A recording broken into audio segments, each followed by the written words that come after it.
പല പ്രശ്നങ്ങളും നമ്മുടെ ലൈഫിൽ വരുമ്പോഴും അവരുണ്ടായിരുന്നെങ്കിൽ എനിക്ക് ഇങ്ങനെയൊന്നും സംഭവിക്കില്ലായിരുന്നു എന്ന് ഉള്ള രണ്ട് പേരാണ് അനീഫിക്കയും ലോയി സാറും. പെട്ടെന്ന് കണ്ടിട്ട് ഒരുപാട് ഞാൻ എല്ലാവരുടെ ലോസസ് മനസ്സിലാക്കുന്നതേ പടം കാണുമ്പോൾ ഞാൻ എന്നിട്ട് പറയുന്നത് സാറേ ഇതുപോലൊരു സിനിമയും നമുക്ക് ചെയ്യാൻ പറ്റും. ഒരാളുടെ ഒരു ആബ്സെൻസ് ഭയങ്കരമായിട്ട് ദിലീപേട്ടനെ പേഴ്സണലി ഇമ്പാക്ട് ചെയ്തത് ആരുടെ ഒരു ലോസ് ആയിരിക്കും? മണി, വേറെ ചോദ്യമില്ല. മണി വലിയ ലോസാണ്, ഒരിക്കലും കാണാൻ പറ്റില്ല എന്ന് പറയുന്ന. ഞാൻ ലാലുവിൻ്റെ അടുത്ത് പറഞ്ഞിരിക്കുന്നത് എനിക്കൊരു മീശുമാനോ ചാന്തുകൊട്ടുപോലത്തെ ഒരു സിനിമ തന്നാൽ മതി, കാരണം അതാണ് ജനം പ്രതീക്ഷിക്കുന്നത്. അല്ലാത്ത തരത്തിലുള്ളതൊന്നും നമ്മൾ പിടിക്കണ്ട. ഞാൻ പോരാൻ നേരത്ത് അമ്പളിച്ചേൻ്റെ അടുത്ത് പറഞ്ഞു, അമ്പളിച്ചേട്ടാ നമ്മൾ താമസിയാണ്ട് സിനിമ ചെയ്യട്ടോ എന്ന് പറഞ്ഞപ്പോൾ ഇവിടെ കണ്ണൊക്കെ അങ്ങോട്ട് നിറഞ്ഞു. ചാന്തുപൊട്ടിൽ മറ്റേ ഇതൊക്കെ ചാകര മറ്റേ പെൻ അങ്ങനെ കുറേ സാധനങ്ങളുണ്ട്. കുഞ്ഞിക്കൂനിൽ കുറേ ചിരിച്ചിട്ടുണ്ട്. മായമോനിൽ ഞാൻ തന്നെ എന്തൊക്കെയാ കാണിക്കണേ. ഞാൻ ഇതെടുത്ത് എന്താ വെച്ചാൽ ഞാൻ കഴിക്കണോ തലവഴി ഒഴിക്കണോ? ഇത് ഒസാമ ബിൻ ലാദൻ. എൻ്റെ അച്ഛൻ ലാലുവിനെ പരിചയപ്പെട്ട അന്ന് മുതൽ ലാലുവിനെ പുള്ളിയുടെ മോനായിട്ട് കണ്ടേക്കണം, മൂത്ത മോൻ എന്നുള്ള രീതിയിലാണ് കണ്ടേക്കണേ.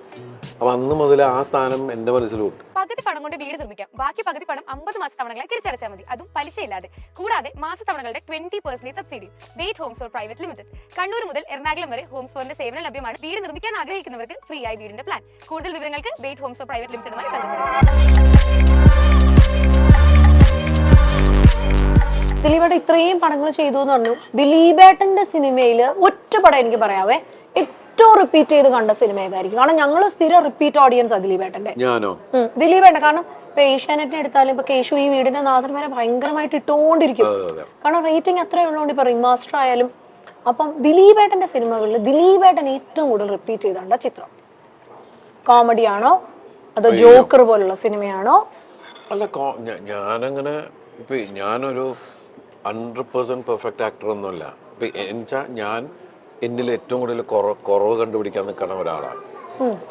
അപ്പൊ എൻ്റെ എല്ലാ സിനിമകളും എൻ്റെ എക്സ്പ്രഷൻസ് എനിക്ക് ഇഷ്ടമാണെന്ന് വെച്ചാൽ എനിക്കറിയില്ല. എനിക്ക് വളരെ ചിലതൊക്കെ ഇത് കൊള്ളാട്ടോ, ഇത് വേണം. എനിക്ക് ഓരോ സിനിമ കാണുമ്പോൾ ഇത് ഇത്തിരി നന്നാക്കായിരുന്നു തോന്നുന്നു. ഇത് ഞാനല്ല നടക്കെ വിട്ടുപോയിട്ടിരുന്ന ചിരിച്ചൊരവസ്ഥ. നമ്മളാണിത് ചെയ്തത്. മിക്ക സിനിമകളും നമ്മൾ അത് കഴിഞ്ഞിട്ട് കാണുമ്പോൾ ഓരോ സിനിമ ഇപ്പൊ പഞ്ചാബി കൊണ്ട് ഞാൻ ഒരുപാട് ചിരിച്ചിട്ടുണ്ട്, കണ്ടിട്ട് ചിരിച്ചിട്ടുണ്ട്. ഈ ചെക്കൻ പോയിട്ട് ആ അച്ഛനെയൊക്കെ പിടിച്ച് കിണറ്റിലേക്കിട് ഇങ്ങനെ ഓരോ കാര്യങ്ങൾ വെച്ചിട്ട് ആലോചിച്ചിട്ടുണ്ട്. ചാന്തുപൊട്ടിൽ മറ്റേ ഇതൊക്കെ ചാകര മറ്റേ പെൻ അങ്ങനെ കുറേ സാധനങ്ങളുണ്ട്. കുഞ്ഞിക്കൂനിൽ കുറേ ചിരിച്ചിട്ടുണ്ട്. മായമോനിൽ ഞാൻ തന്നെ എന്തൊക്കെയാ കാണിക്കണേ, കാരണം സ്വിമ്മിങ് സ്യൂട്ടിലൊക്കെ നടക്കുന്നുണ്ടല്ലോ. അപ്പൊ നാണോ അങ്ങനെ ഒന്നും വന്നില്ല അല്ലേ?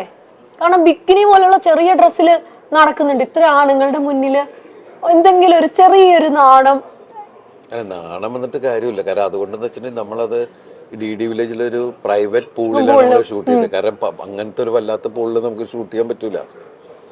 അപ്പൊ അതുകൊണ്ട് പ്രത്യേകിച്ച് റിയാസൊക്കെ ചിരിച്ച് റിയാസ് ഖാനൊക്കെ അതോ ചിരിപ്പിക്കലേ നിങ്ങളിങ്ങനെ ഇടിക്കണ സീനൊക്കെ ഉണ്ട്.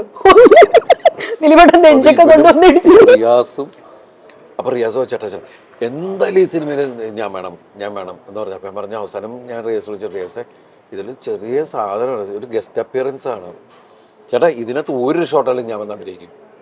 റിയാസ് ഖാനും നിഷാന്ത് സാഗറുമാണ് ചെയ്തത്.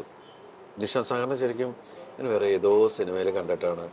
അന്ന് ശരിക്കും മറ്റേ നമ്മൾ ഇത് ചെയ്യുമ്പോൾ ജോക്കർ ചെയ്യുമ്പോൾ ശരിക്കും ലോയി സാറ് പ്ലാൻ ചെയ്തത് ആദ്യം ഇങ്ങനെ കഥ പറയുമ്പോൾ ചാക്കോച്ചനെ പോലെ ഒരാളെന്നുള്ള രീതിയിലാണ് സംസാരിച്ചത്. അങ്ങനെ ഒരു പെൺകുട്ടികൾക്ക് അട്രാക്ട് അങ്ങനെയൊക്കെ ഉള്ളൊരു ക്യാരക്ടറിനെ ഒരു ഇതൊക്കെയാണ്. അപ്പോൾ അതിൽ പിന്നെ പുള്ളി ആ സമയത്ത് ചാക്കോച്ചൻ അതിനകത്ത് വന്നില്ല മീൻസ് ചാക്കോച്ചനെ കിട്ടിയില്ല. അപ്പോൾ ചാക്കോച്ചന് വളരെ ബിസി ആയിട്ടുള്ള സമയമൊക്കെയാന്ന് തോന്നുന്നു. അപ്പോൾ ആ സമയത്ത് പിന്നെ ഇത് ആരായിരിക്കണം എന്ന് ആലോചിച്ചപ്പോൾ ഞാൻ പറഞ്ഞു സാർ ഇങ്ങനെ ഒരാളുണ്ട്, ഒന്ന് കണ്ടു നോക്കൂ. ഏതോ സിനിമയെ കണ്ടിട്ടുണ്ടെന്ന് തോന്നുന്നു നിഷാന്ത്. അപ്പോഴാണ് അങ്ങനെ നിഷാന്ത് കാണാൻ വന്നതും ഒക്കെ ഉണ്ട്. അപ്പം അന്ന് തുടങ്ങിയിട്ടുള്ളൊരു നമ്മളോട് ഏട്ടനെ പോലെ ഉള്ളൊരു സ്നേഹമുള്ള ഒരാളാണ്. അപ്പോൾ നിഷാന്തും റിയാസും വന്നിട്ടാണ് അത് നമ്മൾ ആ സിനിമയ്ക്ക് ആ രണ്ടുപേരും, കാരണം അവരൊക്കെയാണ് എക്സസൈസ് ചെയ്ത് ബോഡിയൊക്കെ മെയിൻറ്റെയിൻ ചെയ്യുന്ന ആൾക്കാർ ആ സമയത്ത്. എന്നിട്ടാണ് ഇയാളെ വിളിച്ച് വണ്ടി കയറ്റി കൊണ്ടുപോകണൊക്കെയുണ്ടല്ലോ. അതാണ് പീഡിപ്പിക്കാൻ വേണ്ടി വണ്ടിയിൽ കേട്ടിട്ട് കേട്ടിട്ട് അവസാനം ബ്ലൗസും എല്ലാം എടുത്തു. ഡംബിൾസ് ഒക്കെ വെച്ചിട്ട് നടക്കണേ. അപ്പൊ അങ്ങനെയുള്ള പല സിനിമകളും ഞാൻ അത് കഴിഞ്ഞ് അടുത്ത കാലത്ത് ഒരുപാട് ചിരിച്ചിട്ടുണ്ട്. വെട്ടം കണ്ടിട്ട് ഒരുപാട് ഞാൻ എല്ലാവരുടെ ലോസസ് മനസ്സിലാക്കുന്നതേ പടം കാണുമ്പോൾ. ഞാൻ എന്നിട്ട് പറയുന്നത് സാറേ ഇതുപോലൊരു സിനിമയും നമുക്ക് ചെയ്യാൻ പറ്റുമോ എന്ന് ചോദിച്ചിട്ടുള്ള സംഭവങ്ങളുണ്ട്. ഒരുപാട് ചിരിച്ചാണ് അത് കണ്ടത്. പിന്നെ ഞാൻ ചെയ്തതിൽ ഞാൻ ഇടയ്ക്കിടയ്ക്ക് ആലോചിച്ച് ചിരിച്ചിട്ടുള്ളത് കിങ് ലെയറിൽ ഒരുപാട് സാധനങ്ങളുണ്ട്. കിങ് ലെയറിൽ ഒന്നാമത് ഈ ബാലുവും ഞാനും കൂടെയുള്ള കോമ്പിനേഷൻ എനിക്ക് ഇഷ്ടപ്പെട്ടത് തന്നെയായിരുന്നു. പിന്നീട് ഞങ്ങൾ അങ്ങനെ ചെയ്യാനുള്ളൊരു സിനിമകൾ ഒത്തു വന്നില്ല. അപ്പോൾ കാരണം അവൻ ലോക്കൽ സാധനങ്ങൾ വെച്ച് കളിക്കും, ബഹുമിടുക്കനാ. അതും ഓവർഡു ഒന്നും ചെയ്യത്തില്ല. അത് നമ്മൾ പറയില്ലേ മറ്റതിനെ കുറിച്ച് എന്നൊക്കെ പറഞ്ഞിട്ട് വലിയ അവർക്ക് പറഞ്ഞു കൊടുക്കും. നമ്മളൊരു ഇട്ടു പോയതാണ്, എനിക്കറിഞ്ഞൂടെ അതിനെ കുറിച്ചൊന്നും. പറഞ്ഞു കൊടുക്കുന്ന പറയുമ്പോൾ ഒരു നോട്ടമുണ്ട്. അത് കഴിഞ്ഞ് ഇവനോടത്ത് ഇവനെല്ലാം ഓവറാക്കുക, മഹാത്മാഗാന്ധിയുടെ കൂടെയുള്ള പടം വരെ ഉണ്ടാക്കുക, ഫോട്ടോഷോപ്പ് ചെയ്യാ എന്നൊക്കെ പറയുന്നത്. പിന്നെ എനിക്ക് അതിനകത്ത് ഞാൻ പൊട്ടി ചിരിച്ചോട്ട് ഞാൻ ഇടയ്ക്ക് ആലോചിക്കും, റിയൽ ലൈഫിൽ അങ്ങനെ ഒരാള് ഒരു ഓഫീസ് റൂമിൽ കുറച്ചു നേരം ഇരിക്കാനൊരു ഇത് കൊടുത്തതാ. അയാൾ എത്രയോ രാത്രികൾ ഉറക്കൊളച്ചുണ്ടാക്കിയ പ്രോജക്റ്റ് റിപ്പോർട്ടൊക്കെ മറ്റൊരു മുമ്പിൽ ആളായിട്ട് കീറിക്കളയുക, അയാളെ പുറത്താക്കുക എന്നൊക്കെ പറയും. എന്ത് സ്വഭാവം. എനിക്ക് കിങ് ലെയറിന്റെ ഒക്കെ ഇന്റർവെൽ സീക്വൻസ് എന്നൊക്കെ പറഞ്ഞാല് ഒരാളെ അങ്ങോട്ട് ഇല്ലാണ്ടാക്കാന്ന് പറഞ്ഞുള്ളൊരു സാധനമൊക്കെ ഉണ്ടല്ലോ, ഭയങ്കര രസം. അപ്പൊ അങ്ങനെയൊക്കെ നമ്മൾ അതൊക്കെ മാറിയെന്ന് നമ്മളിങ്ങനെ ചിന്തിക്കുന്നത്. പല സിനിമകളും പല രീതികളാണ്. ഞാൻ എല്ലാവരുടെ തമാശയുള്ള എല്ലാ സിനിമകളും, തമാശ ഉള്ളതിലല്ല, പറ്റാവുന്ന സമയത്ത് എല്ലാ സിനിമകളും കാണുകയും ചെയ്യും. എനിക്ക് ഇഷ്ടപ്പെട്ട ഞാൻ അവരൊക്കെ വിളിച്ച് പറയുകയും ചെയ്യും. അല്ല കല്യാണരാമനൊക്കെ ഞങ്ങളുടെ പേഴ്സണൽ ഫേവറേറ്റില് എത്രയോ ദിലീപേട്ടൻ. കുറെ ആൾക്കാർ പറഞ്ഞു കല്യാണരാമൻ പാണ്ടിപ്പട കുതിരപ്പുറത്ത് ഇങ്ങനെ ഇങ്ങനെ നടക്കുള്ള കുതിര, അങ്ങടും ഇല്ല ഇങ്ങടും ഇല്ലാണ്ട് നടക്കണ പോലത്തെ ഒക്കെ ഒരുപാട് സാധനം നമ്മളന്ന് ഞാൻ അശ്വൻ ചേട്ടനും കൂടി ഡബ് ചെയ്ത് കയറ്റൊക്കെ ചെയ്തതാ. അല്ല ഈ കല്യാണരാമനിലൊക്കെ ഒരു സീൻ എടുത്താൽ നമ്മളിപ്പോ എണ്ണിയാൽ 20 ഇത് കൗണ്ടേഴ്സ് എങ്കിലും കാണും.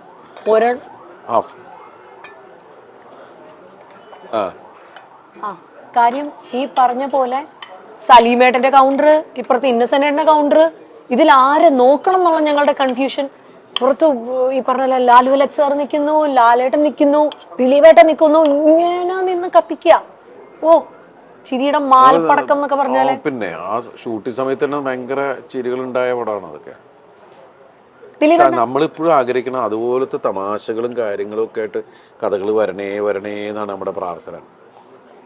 അല്ല ഏറ്റവും പക്ഷെ ഇതൊക്കെ പറയുമ്പോഴും സ്ട്രെയിൻ എടുത്ത് ദിലീപേട്ടൻ പറഞ്ഞിട്ടുള്ള പടങ്ങൾ ഞാൻ കേട്ടിട്ടുള്ള ഒന്ന് ചാന്തുപൊട്ട്, ഭയങ്കരമായിട്ട് അത് കഴിഞ്ഞിട്ടുള്ളൊരു പോസ്റ്റും. നമ്മളൊക്കെ എൻജോയ് ചെയ്തതാണ്. തമാശയും കാര്യങ്ങളും ഒക്കെ പുതിയ സാധനം ചെയ്യുന്നതിന്റെ ഒരു സുഖം ഉണ്ടല്ലോ. അതുപോലെ തന്നെ ഈ ലാൽ ജോസ് സാറുമായിട്ട് ഏറ്റവും കൂടുതൽ എനിക്ക് തോന്നുന്നു സംസാരങ്ങൾ ഉണ്ടായത് ആ സമയത്താണ്. ദിലീപേട്ടൻ തന്നെ പറഞ്ഞിട്ടുണ്ട് കാര്യം ഇതെങ്ങനെ ഞങ്ങൾ ഇടിയാ എന്റെ വീട്ടിൽ മൂത്താള് പുള്ളിയാ. പക്ഷെ ഞങ്ങൾ തമ്മിൽ ചില സമയത്ത് എന്റെ വിഷയം എന്ന് വെച്ചിട്ടുണ്ടെങ്കിൽ എന്നെ മേക്കപ്പ് ടെസ്റ്റ് നടത്തിയില്ല. എന്നെ വിശ്വസിച്ച് ഞാനും അതൊക്കെ കറക്റ്റ് സമയത്ത് ചെയ്യുന്നുള്ള വിശ്വാസത്തിൽ അവരിയ്ക്കണേ. ഇവർ ലൊക്കേഷൻ നോക്കാൻ പോണു, ഇവരത് ചെയ്യണു ഇത് ചെയ്യണു, എന്തുകൊണ്ട് എൻ്റെ ക്യാരക്ടറിനെ സ്കെച്ച് ചെയ്തില്ല, എന്തുകൊണ്ട് എന്നോട് സംസാരിക്കാൻ വരുന്നില്ല എന്നൊക്കെ ഉള്ളതാണ് എൻ്റെ പ്രശ്നം. അപ്പം ഇവർ വിചാരിക്കണമെന്ന് വെച്ചിട്ടുണ്ടെങ്കിൽ ഞാൻ അവനത് നോക്കിക്കോളും എന്നുള്ളതിൽ അവരിയ്ക്കണേ. എന്നിട്ട് ഞാൻ വെച്ചിട്ടുണ്ടെങ്കിൽ ഒരു ദിവസം ഞാൻ തന്നെ ഗൾഫ് ഗേറ്റിൻ്റെ ഒരു വിഗൊക്കെ റെഡിയാക്കി വിളിച്ച് കൊണ്ടുവന്ന് കട്ട് ചെയ്തൊക്കെ റെഡിയാക്കി. കാരണം എനിക്ക് മനസ്സിലായി ഇത് എൻ്റെ തലയിലേക്ക് എന്നാണെന്ന്. എന്നിട്ട് ഞാൻ വെച്ചാൽ ആദ്യമായിട്ട് ഞാൻ ആ മേക്കപ്പ് ചെയ്ത് ചെല്ലുന്നത് രാജൻ പിതാവിന്റെ മുമ്പിലാണ്. രാജേട്ടനും ഞാനും അന്ന് വേറെ ഏതൊരു സിനിമ ചെയ്യാം. ആ സമയത്ത് രാജേട്ടൻ്റെ മുമ്പിൽ ഞാൻ ചെന്നിച്ചാണ്. രാജേട്ടൻ ചിരിച്ചിരിച്ച് എനിക്കിപ്പോഴും ഓർമ്മയുണ്ട്. നമ്മൾ കെട്ടിപ്പിടിച്ചോടാ, എടാ ഇത് തന്നെ മതി കേട്ടോടാ, അപ്പേറൻസ് ഇത് തന്നെ മതി കേട്ടോടാ എന്നൊക്കെ പറഞ്ഞിട്ട് ഇതായി.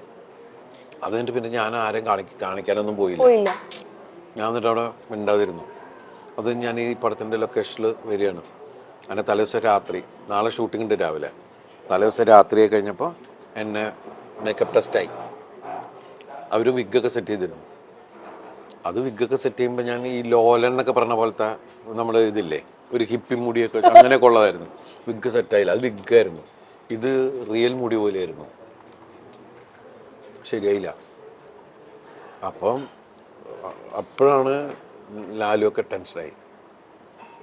ഷൂട്ടുമായി. പിന്നെ ഒന്നും മിണ്ടാനും പറ്റില്ല. അപ്പം ഞാൻ പറഞ്ഞു നിങ്ങളൊക്കെ എല്ലായിടത്തും എല്ലാ കാര്യങ്ങളും അപ്പം എന്നെ ഇങ്ങനെ ശ്രദ്ധിക്കണമായിരുന്നു, ഈ കഥാപാത്രത്തിനെ അന്വേഷിക്കണം എന്നൊക്കെ പറഞ്ഞിട്ട് ഒന്നും മിണ്ടാതിരുന്നു. കാരണം രാവിലെ പിന്നെ എന്ത് ഷൂട്ട് ചെയ്യും എന്നുള്ള രീതിയിലാണ്. പിന്നെ ഈ വിഗും ഇട്ട് പണിയാൻ നോക്കുന്നു. അപ്പം ഞാൻ റഷ്യക്ക് എടുത്തോണ്ട്, റഷ്യക്ക് എൻ്റെ ഒരു വിഗ് ഉണ്ട്, പട്ടൺ ഷായിക്കാൻ പട്ടൺ റഷ്യക്കാണ് എൻ്റെ അത്. അപ്പം ഇവർ പറഞ്ഞു വെച്ചിട്ടാണ് അവർ സെറ്റപ്പ് ചെയ്തോണ്ട്. അവരുടെ കുഴപ്പം ഇതൊന്നുമല്ല, ഇത് ചെറിയ കമ്മ്യൂണിക്കേഷൻ്റെ പ്രശ്നം പറ്റിയതാണ്. പക്ഷെ ഞാനന്ന് കരുതൽ നടത്തിയതുകൊണ്ട് ഞാൻ അവസാനം ഇത് എടുത്തു കൊടുത്ത്, എന്നിട്ട് റഷ്യക്ക് അവരെ കൊണ്ട് സെറ്റപ്പ് ചെയ്തപ്പോൾ കറക്റ്റ് ആളായി. ഞാൻ നേരത്തെ വെച്ചതിനേക്കാൾ അവർ സെറ്റപ്പ് ചെയ്യുമ്പോൾ അതിൻ്റെ സെറ്റപ്പ് മാറുമല്ലോ റിയൽ മേക്കമാൻ വരുമ്പോൾ. അപ്പോൾ കറക്റ്റ് മീശയൊക്കെ കറക്റ്റ് ചെയ്ത് ഇതായി. മീശയൊന്നും അങ്ങനെ വടിച്ച് കളയുന്നില്ല, കുറച്ച് അതിൻ്റെ രീതിക്കൊക്കെ ആക്കി കണ്ണൊക്കെ എഴുതി ചെന്ന് ഇപ്പോൾ ഇത് കൊള്ളാം എന്ന് പറഞ്ഞ ലാലു ഇത് കൊള്ളാം എന്ന് പറഞ്ഞിട്ട് അങ്ങനെയൊക്കെയുള്ള ഓരോ വിഷയങ്ങളൊക്കെ വെച്ചിട്ട് ഉണ്ടായ പരിപാടികളാണ്. പക്ഷെ നമ്മുടെ വീട്ടിലെ മൂത്താൾ പുള്ളിയാണ്. അതിപ്പോൾ എൻ്റെ ഏറ്റവും മലയാള സിനിമയിൽ എൻ്റെ നന്മ മാത്രം ആഗ്രഹിക്കുന്ന ഒരാളാണ്. അത് എടുത്തു പറയേണ്ട ആൾ ലാൽ ജോസ് തന്നെയാണ്. ആരേക്കാൾ കൂടുതൽ വഴക്ക് പറയുന്ന സമയത്ത് വഴക്ക് പറയും, ഇതൊക്കെയാണ്. പക്ഷെ ഞങ്ങൾ തമ്മിൽ വഴക്കിട്ടാൽ ആരും അത് കോംപ്രമൈസ് ചെയ്യാൻ വരുമോ, അതിനിടയിൽ സംസാരിക്കാനേ വരാറില്ല വർഷത്തിനിടയിൽ. കാരണം വഴക്കിട്ടാലും ഒരു 5 മിനിറ്റ് കഴിയുമ്പോൾ ചിലപ്പോൾ ലാലിൻ്റെ മടി കിടന്ന് ഉറങ്ങുണ്ടാവും. അങ്ങനത്തെ ആൾക്കാരാണ് ഞങ്ങൾ. എൻ്റെ വീട്ടിൽ എൻ്റെ അച്ഛൻ ലാലുവിനെ പരിചയപ്പെട്ട അന്ന് മുതൽ ലാലുവിനെ പുള്ളിയുടെ മോനായിട്ട് കണ്ടേക്കണം, മൂത്ത മോൻ എന്നുള്ള രീതിയിലാണ് കണ്ടേക്കണേ. അപ്പം അന്ന് മുതൽ ആ സ്ഥാനം എൻ്റെ മനസ്സിലോട്ട്. അങ്ങനെ അത് എനിക്ക് ജയറാമേട്ടൻ തന്ന ഒരു ഗിഫ്റ്റാണ് ലാൽ ജോസ് ശരിക്കും പറഞ്ഞാൽ. കാരണം എനിക്ക് പുള്ളിയാണ് പരിചയപ്പെടുത്തി തന്നെ. അല്ല തീർച്ചയായിട്ടും എനിക്ക് തോന്നുന്നു എപ്പിക് സിനിമകള് ദിലീപേട്ടന്റെ. പിന്നെ ഞങ്ങൾ ഒരുമിച്ച് താമസിക്കേണ്ട ഒരു സിനിമ ഉണ്ടാവും. പിന്നെ ഞാൻ ലാലുവിന്റെ അടുത്ത് പറഞ്ഞിരിക്കുന്നത് എനിക്കൊരു മീശുമാനോ ചാന്തുകൊട്ട് പോലത്തെ ഒരു സിനിമ തന്നാൽ മതി. കാരണം അതാണ് ജനം പ്രതീക്ഷിക്കുന്നത്. അല്ലാത്ത തരത്തിലുള്ളതൊന്നും നമ്മൾ പിടിക്കണ്ട. നമ്മൾ വലിയൊരു ജനത്തിന് അത്രയും എക്സ്പെക്ടേഷനിൽ വരുമ്പോൾ അങ്ങനത്തെ ഒരു സിനിമ അതിപ്പോൾ താമസിക്കേണ്ട തന്നെ അതിനുള്ള ശ്രമം നടത്തുന്നുണ്ട്. അപ്പോൾ ലാലുവിന്റെ ഒരു സിനിമ ഞാൻ ചെയ്യണമെന്നാണ് എൻ്റെ ആഗ്രഹം. ഞങ്ങൾ വീണ്ടും ആ പഴയ അത്രയും ഞങ്ങൾ ഒരുമിച്ച് ഞങ്ങളൊരു എത്രയോ 4-5 വർഷം ഒരുമിച്ച് ഒരേ റൂമിൽ താമസിച്ചിരുന്ന ആൾക്കാരാണ് ഞാനും ലാലും അക്കുവും. അതുപോലെ തന്നെ അക്കുവിനോടുള്ള ഇതുണ്ട്. കാരണം വെച്ചാൽ അക്കുവാണ് എനിക്ക് ആദ്യം സ്റ്റേറ്റ് അവാർഡ് വാങ്ങിച്ചു തന്നത്. ഏത് കഥ വരുമ്പോഴും പാവൻ്റെ അടുത്താണ് ആദ്യം ഓടി ഒന്ന് പറയാൻ എന്നുള്ളതുണ്ട്. പക്ഷെ ചിലതൊക്കെ നമുക്ക് ഇതാവും. ഞാൻ 2 സിനിമയല്ലേ അക്കുവിനോട് ചെയ്തിട്ടുള്ളൂ. എനിക്ക് ഭയങ്കര കംഫർട്ടായിട്ടുള്ള ഡയറക്ടറും കൂടിയാണ്. മഴത്തുള്ളിക്കിലുക്കും വെള്ളരിപ്രാവിന്റെ ചങ്ങാതി. അല്ല ഇത്രയും പറയുമ്പോൾ ദിലീപേട്ടൻ പുട്ടും വെജ് കറിയാണ് കഴിച്ചുകൊണ്ടിരിക്കുന്നത്. കാരണം ഇന്ന് മറ്റേ കഴിക്കാത്ത വ്യാഴാഴ്ച ആയതുകൊണ്ടാണ്. ഞാൻ എല്ലാം കഴിക്കുന്നുണ്ട് ഇവിടെ ഇരുന്ന് വാരി വലിച്ച്. പുള്ളി കഴിക്കുന്നുണ്ട്. ദിലീപേട്ടൻ ഇപ്പം ലാൽ ജോസ് സാറിന്റെ കാര്യം പറഞ്ഞു. അത്രയും മെമ്മറീസ് നമ്മളുമായിട്ട് ഷെയർ ചെയ്യാണ്. ശരിക്കും പറഞ്ഞാൽ ദിലീപേട്ടനായിട്ട് ഇങ്ങനെ ഇരിക്കുമ്പോഴാണ് നമ്മൾ മനസ്സിലാക്കുന്നത് മലയാള സിനിമയുടെ ഒരു ഗ്രോത്തിന്റെ ഒപ്പം സഞ്ചരിച്ച ഒരാൾ കൂടിയാണ് ദിലീപേട്ടൻ. ഇത്രയും വർഷം നിൽക്കുമ്പോൾ ഞങ്ങളുടെ ഫോട്ടോ ശേഖരത്തിൽ നിന്ന് കുറച്ച് ഫോട്ടോസ് ഞങ്ങളുടെ പ്രേക്ഷകർ സെലക്ട് ചെയ്ത് ദിലീപേട്ടനെ കാണിക്കാനായിട്ട് തന്നിട്ടുണ്ടായിരുന്നു. ദിലീപേട്ട അത് കാണുമ്പോൾ വരുന്ന ഒരു മെമ്മറി അത് മാത്രമേ ഉള്ളൂ. അതിൽ ആദ്യം അവർ തന്ന ഫോട്ടോ ഈ ഫോട്ടോയാണ് ദിലീപേട്ട. ഇത് ഞാനും ഇന്നസെന്റ് ഏട്ടനും അമ്പിളിച്ചേട്ടനെ കാണാൻ പോയതാണ്. അമ്പിളിച്ചേട്ടൻ്റെ വീട്ടിലാണ് സാറിന്റെ വീട്ടില്. അന്ന് ഞങ്ങള് 2 പേരോട് ഞങ്ങൾ 3 പേരോട് അഭിനയിക്കുമ്പോൾ ഉണ്ടായിരുന്ന ഞങ്ങൾക്ക് മാത്രം അറിയാവുന്ന തമാശകൾ ഉണ്ടായിരുന്നു. ഈ തമാശകൾ ഞങ്ങൾ 2 പേരോട് അമ്പിളിച്ചേട്ടൻ്റെ അടുത്ത് പറഞ്ഞപ്പോൾ അമ്പിളിച്ചേട്ടൻ അപ്പം നമുക്ക് അമ്പിളിച്ചേട്ടൻ എല്ലാം അറിയുന്നുണ്ട്. ഞങ്ങൾക്ക് 3 പേർക്കും മാത്രം അറിയാവുന്ന തമാശ തുടങ്ങിയപ്പോൾ തന്നെ ചിരി തുടങ്ങി ഞങ്ങൾ. കാരണം അന്ന് സെറ്റിൽ ഞങ്ങൾ ചിരിക്കും. അമ്പിളിച്ചേട്ടൻ അങ്ങനെ ചിരിച്ച് ചവിട്ടൊക്കെ ചെയ്യും നിരത്തൊക്കെ ഇട്ട്. ചിരിയുടെ ഇതിലേക്ക് പോയി കഴിഞ്ഞാൽ പിന്നെ അതമ്മ പിടിച്ച് ഇതാവും. അമ്പിളിച്ചേട്ടൻ ശരിക്കും റിയൽ ലൈഫിൽ സിനിമയുടെ അത്രയും തമാശ ചിലപ്പോൾ പറയും. പക്ഷെ പറയുന്ന തമാശ ഉണ്ടല്ലോ അമ്മാതിരിയായിരിക്കും. ബിസിനസ്സിലുണ്ട് ഞാൻ ഇതാക്കി. എനിക്ക് അന്നത്തെ ദിവസം എനിക്ക് ഇന്നും നല്ല ഓർമ്മയുണ്ട്. ഞാൻ പോരാൻ നേരത്ത് അമ്പിളിച്ചേട്ടൻ്റെ അടുത്ത് പറഞ്ഞു, അമ്പിളിച്ചേട്ടൻ നമ്മൾ താമസിയാണ്ട് സിനിമ ചെയ്തിട്ടോ എന്ന് പറഞ്ഞപ്പോൾ ഇവിടെ കണ്ണൊക്കെ അങ്ങോട്ട് നിറഞ്ഞു. ഞാൻ കെട്ടിപ്പിടിച്ച് ഉമ്മയെ കൊടുത്ത് ഇങ്ങനെ പോരും. എനിക്ക് അതാ പെട്ടെന്ന് ഫോട്ടോ ഞാൻ ശരിയാണ്, അമ്പിളിച്ചേട്ടന്റെ വീട്ടിൽ പോയപ്പോ തന്നെയുള്ള ഫോട്ടോയാണ്. ഇനി രണ്ടാമത്തെ ഫോട്ടോ കാണിക്കണം എന്ന് പറഞ്ഞത് ഈ ഫോട്ടോയാണ് ദിലീപേട്ട. പഞ്ചാബി ഹൗസിലെ പഞ്ചാബി ഹൗസിലെ ഹനീഫിക്കയായിട്ട് മറ്റേ സോണിയ എന്നൊക്കെ പറഞ്ഞ സീനില്ലേ? വന്നോട്ടെ അപ്പൊ വന്നോട്ടെ അരെ സോണിയ. അതാണ് ആ സീനിലാണത്. ഇതിൽ വേറൊരു സംഭവം കൂടെ ഉണ്ട്. ഹനീഫിക്ക നിങ്ങൾ രണ്ടുപേരെ ആക്കിയിട്ട് ചട്ടനും പോയി പൊട്ടനും പോയി ബോട്ടും കിട്ടി കേട്ടോ അവ കറിഞ്ഞിട്ട് പോണത് ഇതൊക്കെ തിരിക്കും. നമ്മൾ ഇപ്പുറത്തേക്ക് തിരിയുമ്പോ ചിരിച്ചിട്ട് പോവുക. അല്ല, ഹനീഫിക്കയുടെ കാര്യം പറയുമ്പോൾ പറയണം, ഹനീഫിക്കയുടെ ഫാമിലി ശരിക്കും പറഞ്ഞാൽ ഏറ്റവും ഇൻഡാക്റ്റ് ആയിട്ട് പറയുന്ന ഒരു പേര് ദിലീപേട്ടൻ്റെ ആയിരിക്കും. കാര്യം ഹനീഫിക്കയുടെ ഒരു ആബ്സെൻസിൽ ഏറ്റവും കൂടുതൽ ഇത് ദിലീപേട്ട ഒരിക്കലും അങ്ങനെ പുറത്ത് പറയുകയൊന്നുമില്ല. പക്ഷെ ആ ഫാമിലി വന്ന് ഹനീഫിക്കയുടെ വൈഫ്, നമ്മുടെ ഏറ്റവും വലിയ ബ്രദറിന്റെ ഫാമിലിയാണത്. ഹനീഫ്ക നമ്മുടെ കുടുംബത്തിലെ ആളാണ്. അതുകൊണ്ട് അതൊന്നും നമ്മളെന്തിനാ പറയേണ്ട കാര്യമൊന്നുമില്ല. അത് നമ്മുടെ വീട്ടിലെ കാര്യങ്ങൾ പോലെ ഉള്ളതാണ്. ഹനീഫ്ക എന്നൊക്കെ പറഞ്ഞാൽ നമുക്ക് എപ്പോഴും ഓർമ്മയുണ്ട്. ഞാൻ ഹനീഫ്ഖനെ ആദ്യം കാണുന്നത് എനിക്ക് തോന്നുന്നു ഇടിയും മിന്നൽ എന്ന് പറഞ്ഞ സിനിമയാണോ അതോ ഏതോ ഒരു സിനിമ, ജോഷ് സാറിൻ്റെ സിനിമയാണ്. ആലുവയിലാണ് ഷൂട്ടിങ് നടക്കുന്നത്, പുഴയുടെ തീരത്തൊരു സ്ഥലത്ത്. അങ്ങനെ ഞാൻ ഹനീഫ്ഖനെ ആദ്യം കാണണം. പിന്നെ അത് ഞാൻ സിനിമയിലൊക്കെ ഒന്ന് മിമിക്രിയും കാര്യങ്ങളൊക്കെ ആയിട്ട് ഒരു ദിവസം ഞാൻ മിമിക്രി കഴിഞ്ഞ് വരുന്ന സമയത്ത് റോട്ടിൽ ഒരാൾ ഒറ്റയ്ക്ക് ഇങ്ങനെ നടക്കുക. കലാഭവൻ്റെ അവിടെ നിന്ന് പോകുന്ന ലിസി ഹോസ്പിറ്റലിന് അങ്ങോട്ട് പോകുന്ന ഒരു ഇട റോഡുണ്ട്, അങ്ങോട്ട് ക്രോസ് ചെയ്ത് പോകുന്ന റെയിൽ ക്രോസ് ഒക്കെയാണ്. അപ്പം ഞാൻ നടന്നു പോകുന്ന സമയത്ത് നോക്കുമ്പോൾ ഹനീഫ്ക്കാണ് രാത്രി നിൽക്കുന്നത്. അപ്പം ഹനീഫ്ക്കല്ലേ? ആ അങ്ങനെ പിന്നെ എനിക്ക് ആദ്യമായിട്ട് ഒറ്റയ്ക്ക് കിട്ടിയേക്കല്ലേ, ഞാൻ വാതോരാതെ സംസാരം, പുള്ളി അതിനൊക്കെ സഹകരിക്കുന്നുണ്ട്. അത് കഴിഞ്ഞ് ഏറ്റവും ലാസ്റ്റ് പിന്നെ സംസാരം എനിക്ക് ഒന്നും പറയാനില്ല. അപ്പം ഞാൻ ഇന്നാണ് മറ്റാന്ന് കുറച്ചും പറഞ്ഞു. അപ്പം ഇന്നസെൻ്റ് എണ്ണ അനുകരിക്കുന്ന കാര്യമൊക്കെ പറയാം, ഇതൊക്കെ പറഞ്ഞു. ഏറ്റവും ഞാൻ എനിക്കെന്താ രാത്രി ഇവിടെ ഇങ്ങനെ നടക്കണേ എന്ന് വെച്ചു. ഇല്ല, എൻ്റെ ഫാദർ മരിച്ച ദിവസമായിരുന്നു. അപ്പോൾ അത് കഴിഞ്ഞിട്ട് വന്നിട്ട് ഞാനിങ്ങനെ ഫാദറായിട്ട് ഭയങ്കര അറ്റാച്ച്ഡ് ആയിരുന്നു പുള്ളി. ഞാൻ അങ്ങോട്ട് ഭയങ്കര, കാരണം ഇത്രയും വിഷമത്തിൽ നടക്കുന്ന ആള് എനിക്ക് വേണ്ടി ഇത്രയും സമയം നിൽക്കുക എന്ന് പറയുന്ന ഒരു കാര്യമില്ലേ. പിന്നെ അത് കഴിഞ്ഞ് ഞങ്ങൾ ഒരുമിച്ച് എത്ര സിനിമകൾ ചെയ്തു. ശരിക്കും ലൈഫിൽ പല പല പ്രശ്നങ്ങൾ നമ്മുടെ ലൈഫിൽ വരുമ്പോഴും അവരുണ്ടായിരുന്നെങ്കിൽ എനിക്കിങ്ങനെയൊന്നും സംഭവിക്കില്ലായിരുന്നു എന്ന് ഉള്ള രണ്ട് പേരാണ് ഹനീഫിക്കയും ലോഹി സാറും. നമ്മുടെ ലൈഫിൽ അവരത്രയും ഇതായിരുന്നു. ഒരു ബലം എന്തുണ്ടെങ്കിലും ചെന്ന് പറഞ്ഞ് അവരതിൻ്റെ സൊല്യൂഷൻ കാണുകയും അവരത് അപ്പം തന്നെ കറക്റ്റ് ചെയ്യാൻ ശ്രമിക്കുകയൊക്കെ ചെയ്യുന്ന ആൾക്കാരായിരുന്നു. പിന്നെ അറിയില്ല, നമ്മൾ ലൈഫ് ഇങ്ങനെ എല്ലാവർക്കും ഓരോരോ ഇങ്ങനെ പോയിക്കൊണ്ടിരിക്കുന്നത്. അല്ല, ലോഹി സാറിന്റെ കാര്യം പറഞ്ഞപ്പോൾ ഏറ്റവും കൂടുതൽ ഡിമാൻഡ് ചെയ്ത ഫോട്ടോയും ഇതാണ് ദിലീപേട്ട. ജോക്കർ നമുക്ക് കിട്ടിയ വലിയ ഭാഗ്യമാണ് ബഹദൂർക്കയുടെ കൂടെ അഭിനയിക്കാനും. ഇത് ജോക്കർ എന്ന സിനിമയിൽ മാള അരവിന്ദ ചേട്ടനുണ്ട്, പക്രു ചേട്ടനുണ്ട്, ദിലീപേട്ടനുണ്ട്, ലോഹി സാറുണ്ട്. ഭയങ്കര ഒരു എപ്പിക് ഫോട്ടോയാണ്. എനിക്ക് തോന്നുന്നു ഷൂട്ടിന്റെ സമയത്ത് എടുത്തേന്ന് തോന്നുന്നു അല്ലേ? ഷൂട്ടിന്റെ സമയത്ത് വേഷത്തിൽ നിൽക്കുകയാണ്. എനിക്ക് തോന്നുന്നു റിങ്ങില് സർക്കസുകാരും ഒക്കെ ആയിട്ടുള്ളതാണ്. ഇതാണ് ഏറ്റവും ആൾക്കാർ സെലക്ട് ചെയ്ത് തന്ന ഫോട്ടോസ് ആണ്. പാട്ടുകളൊക്കെ എന്ത് ഭംഗി നിന്നെ കാണാനൊക്കെ എഴുതിയ ലോഹി സാറാ. ലോഹി സാറില് അങ്ങനെ ഒരു അല്ലേ, എന്തൊരു എഴുത്തുകാരനല്ലേ. മിസ് ചെയ്യുന്നു ശരിക്കും മലയാളത്തിന് തന്നെ. അയ്യോ, ഇത് എന്താണ് ഇത് എന്നുള്ളതും കൂടി ചോദിച്ചിട്ടുണ്ട്. മീശ മാധവനാണെന്ന് ഞങ്ങൾക്ക് മനസ്സിലായി.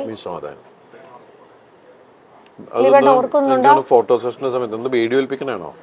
ബീഡി പോലെ എന്തോ വലിപ്പിക്കുന്നതാണ്. പക്ഷെ ഞങ്ങളിത് സിനിമയിലില്ല. പക്ഷെ രണ്ടുപേരും മേക്കപ്പ് ചിലപ്പോ ഫോട്ടോ എടുത്ത അതിനുവേണ്ടി ആരെങ്കിലും ധരിക്കും അയാൾ ബീഡി വലിക്കുന്നതാണല്ലോ മീശ മാധവൻ.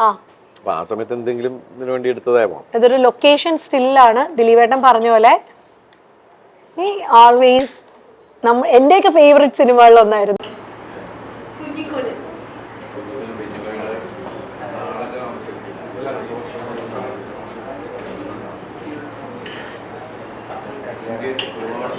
പത്രങ്ങൾ തന്നിട്ടുള്ള കഥാകൃത്താണ് ബെന്നി പി നായരമ്പല. ഒരു നമുക്ക് കുറച്ച് സഹോദരന്മാരുണ്ട് സിനിമയിൽ, അതിൽ ഒരു എടുത്തു പറയേണ്ട ഒരാൾ തന്നെയാണ്. ഇത് ദിലീപേട്ടന്റെ ഏത് സിനിമയാണെന്ന് ഞങ്ങൾക്ക് മനസ്സിലായിട്ടില്ല.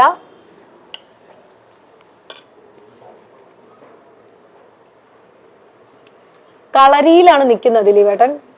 രസികനാണോ? ഇത് രസികനാണത്. രസികനാണല്ലേ? എനിക്കൊന്ന് തോന്നിയായിരുന്ന രസികനാണത്. ഞാൻ ആദ്യം വിചാരിച്ചു ആലഞ്ചേരി തമ്പ്രാക്കളാണ്. അതല്ല, അത് വണ്ണ. അതില് ദിലീപേട്ടൻ ഇത്ര വണ്ണമില്ല, ഭയങ്കര സ്ലിം. കുറെ മുടിയൊക്കെയാണ്. ഇത് രസികനാണ്. രസികനാണ്. ഇതായിരുന്നു picture. This was a picture full കളറി, ഭയങ്കര മാസ്. ഇത് നമുക്കറിയാം എക്കാലത്തും മലയാളീനെ ചിരിപ്പിച്ച ഒരു സീനായിരുന്നു. ഞാൻ നേരത്തെ പറഞ്ഞ സുധീഷ്. ഇത് ഏതായിരുന്നു? മറ്റേ സദാ ഹുസൈനും ബുഷും. അല്ലല്ല, ഞാൻ ഇതെടുത്ത് എന്താ വെച്ചാൽ ഞാൻ കഴിക്കണോ തലവഴി ഒഴിക്കണോ? അല്ല, അതായിരുന്നു. ഇത് Osama bin Laden. Osama bin Laden മാറിപ്പോയി.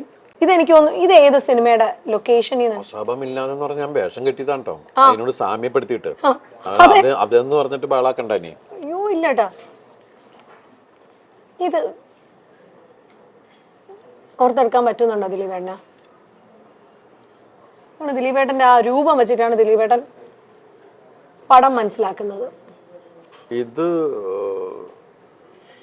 ഷൂട്ടിംഗ് സമയത്തുള്ളതല്ലോ. ഇത് ക്രിസ്ത്യൻ ബ്രദേഴ്സ് ആണ് കേട്ടോ. ഏതാ എനിക്ക് ഇതല്ലാതെ ഇരിക്കുമ്പോ എടുത്ത പല ഫോട്ടോസ് ആണോ? ഇത് പ്രേക്ഷകരെ സെലക്ട് ചെയ്ത് തന്നെയാണ്. ഇത് എന്താണ്? എനിക്കോട് രണ്ടുപേരും എന്തോ പിക്ചർ നോക്കുമായിരുന്നു. പിന്നെ ദിലീപേണ്ട ഒത്തിരി ഫോട്ടോ അങ്ങനെ ഷൂട്ടിങ്ങില് കാവ്യ കണ്ണട വെച്ചിട്ടുള്ള ആണ്. ചേച്ചി എന്തോ വേഷത്തിൽ നിൽക്കുകയാണ്. വിദ്യാബാലനാണ്. ചക്രം എന്ന സിനിമ നമ്മള് പൃഥ്വിരാജ് ജാസ്മിനിൽ കണ്ടു. പക്ഷേ നമ്മളത് പൂർത്തിയായില്ലല്ലോ ആ സിനിമ. ആ സിനിമ അവസാനം ഡ്രോപ്പ് ചെയ്തു. വിദ്യാബാലനും ലാൽ സാറും ആയിരുന്നു. വിദ്യാബാലൻ ആദ്യമായിട്ട് മലയാളത്തിൽ വന്ന ചിത്രമായിരുന്നു അത്. പിന്നെ വേറെ സിനിമ വന്നിട്ടുണ്ടായിരുന്നു മുകേഷിന്റെ കൂടെ. അത് കഴിഞ്ഞിട്ടല്ലേ ഏട്ടാ? ഒറ്റ പടം കൂടിയുണ്ട്. ഈ സിനിമ ഈ പടം കഴിഞ്ഞ ദിവസം ഞാൻ കണ്ടു, ആരോ കാണിച്ചു. ഈ പടം എവിടെയാണെന്ന് എനിക്ക് ഓർമ്മയില്ല, പക്ഷെ എന്നെ സംബന്ധിച്ചത് വലിയ റയർ പിക്ചറാണ്. ഈ പടത്തില് ദിലീപേട്ടൻ, മമ്മൂക്ക, ലാൽ സാറ്, അതെ, ഇത്രയും പേരുണ്ട്. ഞാൻ കണ്ടപ്പോ ഇത് ഏതാണെന്ന് ഒരു പിടി കിട്ടണില്ല. ഇപ്പൊ ഇത്രയും നമ്മൾ പറയുന്നു ഫലൂഡ എത്തിക്കഴിഞ്ഞു. തങ്കമണിയില് ഇനി ഒരുപാട് പേര് തങ്കമണി 7-ാം തീയതി റിലീസ് ആവുന്ന വെയിറ്റ് ചെയ്തിരിക്കുന്നുണ്ട്. ഈ പറഞ്ഞ പോലെ ഞാനും ഒക്കെ ദിലീപേട്ടൻ ഫാൻ എന്നുള്ള നിലയിൽ ഭയങ്കര വെയിറ്റിംഗിലാണ്. ദിലീപേട്ടന്റെ ഇതുവരെയുള്ള ഒരു അപ്പിയറൻസിൽ അല്ലാണ്ട് ഈ പറഞ്ഞ പോലെ വേറൊരു ലുക്കിലേക്ക്. അതിൽ രണ്ട് കാലഘട്ടമാണ്. 86-ലുള്ള ഒരു കാലഘട്ടവും അതിന് ശേഷമുള്ള കുറച്ച് കഴിയുമ്പോൾ ഒരു കാലഘട്ടമാണ് ആണ് രണ്ട് അപ്പിയറൻസ് വന്നിരിക്കുന്നത്. സംവിധായകൻ എല്ലാ ആർട്ടിസ്റ്റുകളെ കൊണ്ടും ഗംഭീരമായിട്ട് പെർഫോം ചെയ്യിപ്പിക്കാൻ ശ്രമിച്ചിട്ടുണ്ട്. നമ്മളൊക്കെ എന്താ പെർഫോം ചെയ്യുന്നതെന്നോ നിങ്ങൾ കണ്ട് പറയാന്നുള്ളതാണ് ഒരു ആക്ടറെ സംബന്ധിച്ച്. ആ കഥാപാത്രം നന്നായി എന്ന് പറയുമ്പോൾ നമുക്ക് കിട്ടുന്ന ഒരു സന്തോഷം ഉണ്ടല്ലോ. ഇതുപോലെ ഒരുപാട് നല്ല ഫുഡ് കിട്ടി എന്നൊക്കെ പറയണ പോലത്തെ ആണ്. നിറവ് നമ്മൾ പറയും നിറഞ്ഞു എന്ന്. ഈ ഫലൂഡയുടെ കഴിക്കുമ്പോൾ നമ്മുടെ ഒരു ഫുൾ മീല് ദിലീപേട്ട ഇത് ചെയ്യാണ്. ഈ മധുരം വീട്ടിൽ ഏറ്റവും കൂടുതൽ കഴിക്കുന്ന ആരാ ദിലീപേട്ട? മീനാക്ഷിയാണോ, മഹാലക്ഷ്മിയാണോ, ചേച്ചിയാണോ, കാവ്യ ചേച്ചിയാണോ, ദിലീപേട്ടനാണോ? നിങ്ങൾ 4 പേരിൽ ആരാ ഏറ്റവും കൂടുതൽ മധുരം കഴിക്കാം? കാവ്യ ചേച്ചിയാ അല്ലേ? ചേച്ചിക്ക് എന്താ ഐസ്ക്രീം, ചോക്ലേറ്റ് അങ്ങനത്തെ മധുരമാണോ? ലഡു, ജിലേബി അങ്ങനത്തെ? മധുരം എന്ത് കണ്ടാലും ആണല്ലേ? അതിനാണ്. ഇവിടെ ചേച്ചി ഫുഡ് ആസ്വദിക്ക് കഴിക്കുന്ന ഒരാളാണെന്നും കൂടി തോന്നുന്നു. ഒരുപാട് ഫുഡ് കഴിക്കുന്ന ആളല്ല, പക്ഷെ ഇഷ്ടമുള്ളതാണ്. ദിലീപേട്ടൻ എന്താ എരിവ് അങ്ങനത്തെ ഉള്ളയാണോ? പുളി, എരിവ് അങ്ങനെയൊന്നുമില്ല. മീനാക്ഷിയുടെ ചോയ്സോ? ഞങ്ങളൊക്കെ എന്തും കഴിക്കുന്ന ആൾക്കാരാണ്, ഏത് ടൈപ്പും എന്തെന്ന് പറയുന്നതാണ്. മീനാക്ഷിക്കും അങ്ങനെ നിർബന്ധ ബുദ്ധികളൊന്നുമില്ല. ഒരു ഏത് സ്ഥലത്ത് ചെന്നാലും നമ്മൾ പറയില്ലേ ഗോ വിത്ത് ദ ഫ്ലോ, അങ്ങനത്തെ ഒരു നല്ല ക്വാളിറ്റി ഉള്ള ഒരാളാണ്. അത് ശരിയാണ് കേട്ടോ. നമ്മൾ പല ഇവന്റ്സിനും ദിലീപേട്ടൻ വന്ന് ഇങ്ങനെ കണ്ടന്റ് എന്താന്ന് കൃത്യമായിട്ട് നോക്കി നിൽക്കും. ദിലീപേട്ട സൈഡിലാണ് നിൽക്കുന്നത്, നമുക്കറിയാം ദിലീപേട്ട അവിടെ നിൽക്കുന്നുണ്ടെന്ന്. അപ്പൊ എനിക്ക് എപ്പോഴും വളരെ അഡാപ്റ്റബിൾ ആയിട്ട് തോന്നിയിട്ടുണ്ട് ദിലീപേട്ടന്. പിന്നെ എല്ലാവരോടും ദിലീപേട്ടൻ ഒരേപോലെ സംസാരിക്കുന്നത്, no matter like how big or small, അങ്ങനെ ഒരു സംഭവമില്ല. ദിലീപേട്ടൻ ആരും വന്നാലും വളരെ കൃത്യമായിട്ട് എല്ലാവരോടും ഒരുപോലെ സംസാരിക്കുക. അപ്പം ആ ഒരു സമചിത്തതയോടെ പെരുമാറുന്ന ജോലിയിൽ മാത്രമല്ലേ വ്യത്യാസമുള്ളൂ, ബാക്കിയെല്ലാം നമ്മൾ മനുഷ്യന്മാരല്ലേ. ആണ്. അല്ല, ഇത് പറഞ്ഞപ്പോഴും പറഞ്ഞു ഗ്രാമഫോണ്. ഞാൻ പറയട്ടെ, ഇപ്പൊ മൈൽ സ്റ്റോൺ മേക്കേഴ്സിൽ സലീമേട്ടൻ്റെ ഒരു ഇന്റർവ്യൂ ചെയ്തപ്പോൾ പറഞ്ഞു ആ ഒരു പാട്ട് കാണത്തേ ഇല്ലെന്ന് ഗ്രാമഫോണില്. എന്തേ ഇന്നും വന്നില്ല എന്ന് തുടങ്ങുന്ന മുരളി ചേട്ടനും എല്ലാരും. അപ്പൊ കാരണം അതിൽ കാണാൻ പറഞ്ഞ ദിലീപേട്ടൻ പറഞ്ഞ പോലെ മേജർ ആൾക്കാർ എല്ലാവരും നമുക്ക് സ്ക്രീനിൽ കാണാൻ മാറ്റിക്കളയുന്നു പറഞ്ഞു. ദിലീപേട്ടൻ അങ്ങനത്തെ ഈ അത് കാണാതിരിക്കുകയാണോ? ദിലീപേട്ടൻ ആ ഒരു മോഡ് എന്തായിരിക്കും സെലക്ട് ചെയ്യുക? കാണണ്ട, ഇനി നമ്മളത് ഓർമ്മയിലേക്ക്. പിന്നെ അവര് നമ്മുടെ മുമ്പിൽ ഈ പറയുന്ന കലാകാരന്മാർ ആരും മരിക്കുന്നില്ല. നമ്മൾ കലാകാരന്മാർക്ക് ഇപ്പൊ പിന്നെ ഒരു ആരും മരിക്കുന്നില്ല.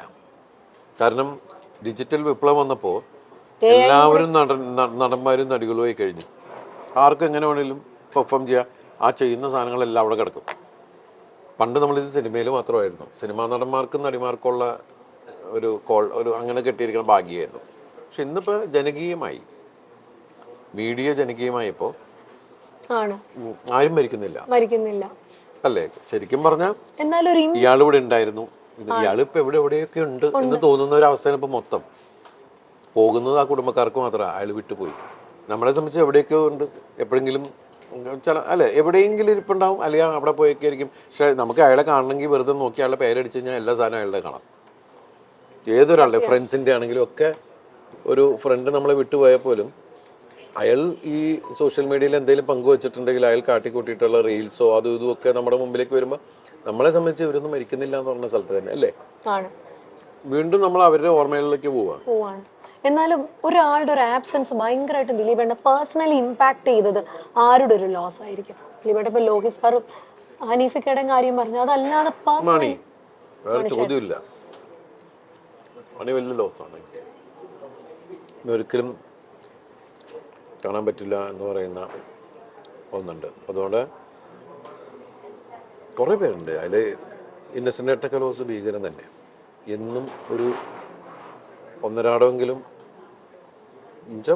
മാക്സിമം പോയാലൊരു ഒന്നരാടം ഒരു ദിവസം എന്ന് പറയുന്ന പോലത്തെ ബന്ധമുള്ള ആൾക്കാരായിരുന്നു. അതൊക്കെ വലിയ ലോസ് തന്നെ. ഓഡിയോ ലോഞ്ച് ചെയ്തിട്ടുണ്ടായിരുന്നു തങ്കമണിയുടെ.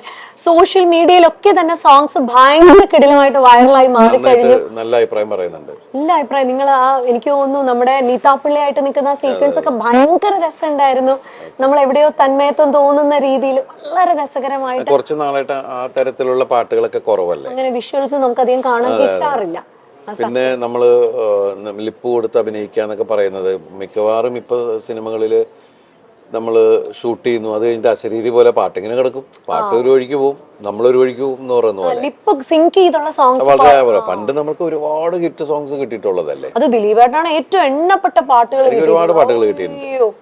അത് ശരിക്കും പറഞ്ഞ എനിക്ക് തോന്നുന്നത് ലാലേട്ടന് ഒരുപാട് ഹിറ്റ് പാട്ടുകൾ കിട്ടിയിട്ടുണ്ട്. പിന്നെ നന്നായിട്ട് ലാലൻ പാടുകയും ചെയ്യുന്ന ഒരു സംഭവം ഉണ്ടല്ലോ. കാരണം നസീർ സാറിന്റെ ഒക്കെ ഒരു ഇത് കഴിഞ്ഞാലേ എനിക്ക് അല്ലേ കഴിഞ്ഞ് പിന്നെ അത് കഴിഞ്ഞിട്ട് ലാലേട്ടനൊക്കെ കഴിഞ്ഞ് പിന്നെ ജയറാമേട്ടൻ കിട്ടിയപ്പോൾ നമുക്ക് എല്ലാവർക്കും കിട്ടിയിട്ടുണ്ട് നല്ല ഹിറ്റ് പാട്ടുകൾ. സുരേഷിന്റെ ചില പടങ്ങളിൽ ഭയങ്കര ഹിറ്റ് പാട്ടുകൾ, നല്ല സോങ്സ് കിട്ടിയിട്ടുണ്ട്. എനിക്കും അത് കഴിഞ്ഞ് വന്ന് എനിക്കും ഒരുപാട് സോങ്സ് കിട്ടി. ദിലീപേട്ടൻ ഈ പാട്ടുകൾ പറയുമ്പോൾ ദിലീപേട്ടൻ ഏറ്റവും കൂടുതൽ ദിലീപേട്ടൻ യാത്രകളിൽ കാറിൽ റിപ്പീറ്റ് ചെയ്തിട്ട് കേൾക്കുന്ന ഒരു പാട്ട് ഇതായിരിക്കും ദിലീപേട്ടന്റെ പാട്ടുകളിൽ. അയ്യോ ഒത്തിരി ഉണ്ടെന്ന് എനിക്കറിയാം. എപ്പോഴും എടുത്ത് ഞാനിങ്ങനെ കൽക്കട്ട ന്യൂസിലെ പാട്ട് എനിക്ക് ഭയങ്കര ഇഷ്ടമാണ്. എങ്ങ നിന്ന് വന്ന പഞ്ചവർണ്ണ കിളി എന്നൊക്കെ പറയുന്ന പാട്ടുകൾ. പിന്നെ എൻ്റെ പടത്തിൽ എനിക്ക് ഒരുപാട് ഇപ്പോൾ വിദ്യാജിയുടെ പാട്ടുകളാണെങ്കിലും മോഹൻ സിത്താര, ഔസേപ്പച്ചൻ, ജോൺ സേട്ടൻ, അങ്ങനെ ഒരുപാട് പേര്. അത് കുറേ അങ്ങനെ എടുത്ത് ഒരുപാടെന്ന് പറയാനായിട്ട് അങ്ങനെ രവീന്ദ്ര മാഷ് അങ്ങനെ ഇതായിട്ടില്ല. കൽക്കട്ട ന്യൂസിൽ ആ ഒരു ഗാനം റിപ്പീറ്റ് അടിച്ചടിച്ച് കേൾക്കാറുണ്ട് അല്ലേ ദിലീപേട്ടൻ? അല്ല അതങ്ങനെ നമുക്ക് കേൾക്കാറുണ്ട്. പിന്നെ മീശമാനൊക്കെ അറിയാലോ, അതൊക്കെ ഇങ്ങനെ വന്നോണ്ടിരിക്കും. ഒരു സെന്തു പറഞ്ഞപ്പോ അച്ഛാ that's not in, that's on. ഇപ്പോഴത്തെ പിള്ളേര് ഇന്ന് പഠിച്ചോട്ടോ ഉണ്ടാക്കി തരണം എന്ന് ചേച്ചി അങ്ങനെ നിർബന്ധം എന്തെങ്കിലും ഉണ്ടെങ്കിൽ നമ്മളെന്ത് വഴക്കുണ്ടാക്കാനുള്ള ശ്രമങ്ങൾ ഉണ്ടാക്കാറുള്ളൂ, വേറൊന്നും ഉണ്ടാക്കാൻ നോക്കാറില്ല. നാളത്തെ വാർത്ത അതായിരിക്കും, അടുക്കളയിലെ വഴക്കുകൾ.